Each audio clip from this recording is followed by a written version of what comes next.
La commission finance a entamé ce matin ses travaux sur l'allocation de mobilité appelée Cash for Car. Le principe est échanger sa voiture de société contre de l'argent pour financer ses déplacements.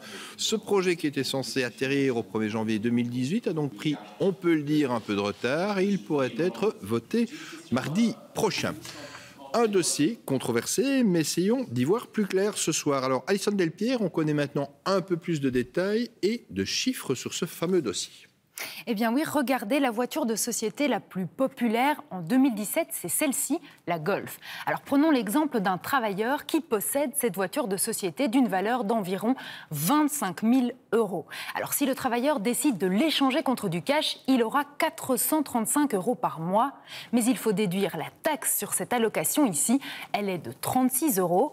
Il recevra donc près de 400 € en salaire supplémentaire net, soit 4 800 € par an. Alors si on prend les deux autres voitures de société les plus populaires, cela donne pour la BMW X1 481 € en salaire net supplémentaire par mois et 521 € pour l'Audi A4. Mais attention, nuance, si l'employé paye une contribution personnelle pour avoir sa voiture de société, il faudra la déduire du montant supplémentaire gagné. Alors, Alison, est-ce que changer sa voiture de société contre de l'argent, c'est vraiment intéressant? Est-ce que ça peut rapporter gros?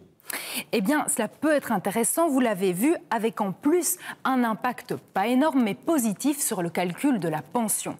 Mais ce n'est pas le cas si vous comptez acheter une voiture de votre côté, parce que cela sera plus cher. Et puis, le projet est depuis le départ vivement critiqué. Le Conseil d'État a d'ailleurs émis de sérieux doutes quant au succès de la mesure et son impact sur l'environnement.